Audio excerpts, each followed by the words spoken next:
update video today as well as a hauling video. I've got a small asphalt or pavement roller I'm hauling behind me. Hopefully you guys can see it back there. I've got it on my own trailer. And I've been hired to haul it for a construction company. And they bought this machine from an auction. And it does not run. They loaded it with a big forklift at where I picked it up from. My buddy's going to offload it with a hoe or a bobcat or something on the receiving end here. I'm going to be delivering it tomorrow. I just picked it up today. Going home with it and then delivering it tomorrow morning. So anyways, sorry I haven't uploaded a video in quite some time here. I've been really wanting to upload some hauling videos because I've been so busy lately. Like hauling, like for my business, for my Dynamo Transport HotShot business. I've been just like balls to the wall busy, it seems, like this past couple of months. I got it back up and running back in July 2018, so this year. And I've been putting some really good use in the upgrades I've put on this truck. Like the video I did of me putting the Kurt commercial duty 2.5-inch hitch receiver on the truck. Man, I've been using that almost 3-4 times a week, give or take, ever since I installed it, basically. So, oh yeah, it's been getting its use for sure. And the fifth wheel, I've used that now 3 times. So it is certainly getting some use. Let's see here. Like I actually, like speaking of the fifth wheel, I actually had full-on intention of recording and uploading a video of me hauling a gooseneck trailer that I had to rent. It's the same gooseneck trailer I had to rent from the fella when I hauled a car wash a few months ago over the summertime. It's a 30-foot triple axle, 21,000-pound gross capacity gooseneck trailer. And I had to rent that a couple of weeks ago to haul some containers quite some distance. And anyways, I had full-on intentions of making that into a video. Like I had my GoPro and my camcorder with me, and I was recording. And when I got to the auction yard to pick that stuff up, you know, I was gonna record, you know, the whole load and drive it with it and everything. And I had started recording once I had it all picked up and everything. But then I was having some problems with my recording, so long story short, I guess, that didn't end up working out as planned, but that's okay. That was a couple of weeks ago, but I believe I've cured the issue I was having with my recording, with my camera, so I'm hoping that it should go fine from now on for this video. But yeah, anyways, a couple other things I have done to the truck in the time that my last video was uploaded. I went ahead and I put in some Hellwig helper springs, the Pro Series helper springs. And what those are, if you don't know what those are helper overload springs that you bolt over top the existing leaf springs on the truck. And they essentially just help keep the truck level when under heavy load. So like they act a lot similar to airbags in the sense that they help exert force upwards on the rear suspension when you're under load, just to kind of help keep the load level, like a truck level with a load on. And it takes a lot of the strain, or some of the strain, off of your factory leaf springs. And if you do a lot of heavy hauling or any like sort of commercial work with your truck, I would highly suggest doing some form of suspension upgrade in the back end of it. Like whether that be like leaf springs or like helper springs, I should say, or airbags, or timbrings. I know a lot of guys like those. But yeah, that's one of the upgrades I've done in the time since my last video was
even with heavy duty leaf springs, like brand new heavy duty leaf springs, like it's still not enough with some of those heavier trailers, especially like gooseneck and fifth wheel trailers, where the pin weight is very heavy on those compared to a bumper wheel. So after that, I basically just went ahead and pulled the trigger on the Hellwigs. I threw the Hellwigs in the truck. It only took me like an hour to do both sides, very easy to do. And I pulled that gooseneck again, same one, to do that container job like I mentioned. And oh, night and day difference. Like the truck didn't really sag at first, like before I had the Hellwigs. Like it rode level, but it was riding on, like, it was definitely contacting the majority of the bottom overload of the spring pack, if you know what I mean. Like it wasn't squatting, but it was riding like a level, you know what I mean? And they were working. The springs, you could tell they were working, you know. But anyways, when I hauled the gooseneck again, the same trailer with those containers, a much heavier load, mind you. Yeah, the factory springs in this truck, it wasn't riding nearly as much. It was not contacting that bottom overload near as much. You know, there was still a gap, like a good gap, like, you know, half an inch or, you know, quarter inch of gap between that bottom, the top of the bottom overload spring and then the next spring. So there was still like a, you know, it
Okay, everybody, I'm just out here sweeping the deck of the trailer off, and I'm also checking my lights as well. That one's working, okay, good. Yeah, this is that machine I'm hauling. I'm just out here gonna sweep some of this dirt and stuff off. This thing kicked up a bunch of dirt and rust particles off it. Wait, it's only a very small roller, so this thing only weighs about 1,000 pounds from what I've been told. But a ton of hitch weight on that, because I had them loaded pretty far forward on the trailer. I just didn't want to have any issues with trailer sway or anything, but it's pulling just fine. It bangs around a little bit on the pintle hook, but I mean, that's to be expected, especially with that kind of weight. They loaded it a little crooked too, but I mean, that's not the end of the world. It's got a really flat wheel, or a flat tire rather, on the back. And then I put one chain across the belly and I wrapped it around like that because it has an articulation on the belly. So by law you're supposed to have a chain around that. And then I just crisscrossed these. I had to use my 5/16 chains on these because my 3/8 wouldn't actually, the hook wouldn't fit through those points on there. So yeah, I just crisscrossed on the back, the belly chain in the middle, and then 2 crisscross on the front. And yeah, for the front it was easy. I just went right around that cross member. There was no hydraulic lines or anything in the way of that, so that's perfectly fine.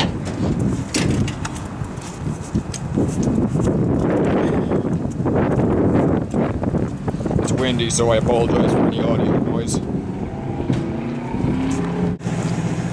Okay, so yesterday after dropping that roller off, backhaul was this Escalade here. Try to get this whole thing in a shot here. Picked up this Escalade as a backhaul. I was told by the customer it was supposed to run, and we got up to the site and it did not run, so we ended up having to winch it on.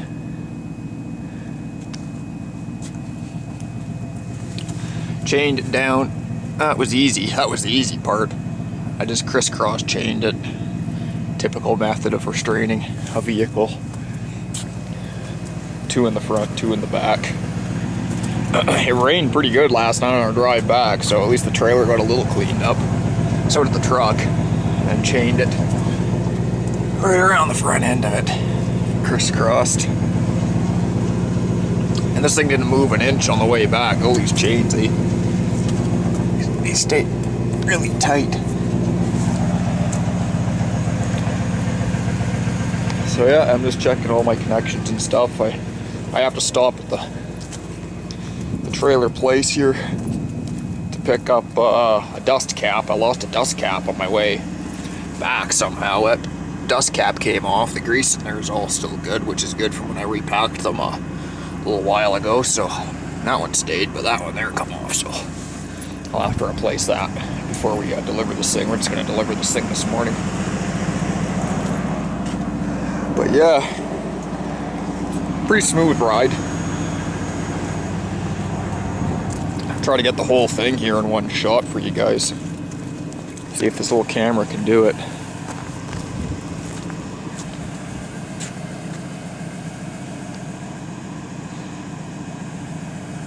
Pulled it no problem. Like, it actually pulled better than that roller did, because the roller was loaded like so far forward. Like I wanted the tongue weight, the roller was loaded like right there, so it's like actual even distribution over the whole trailer. That Escalade pulled extremely well. It's way heavier than that roller too. That roller supposedly only weighed about 1,000 pounds. So, but I wanted the tongue weight because, you know, you don't want it friggin' too far back. I'd rather have more tongue weight personally. But yeah, the springs are doing really well. I don't know how well you guys can see that. There we go. I got the Hellway caliper springs up top there, and then my heavy duty OEM springs on the bottom.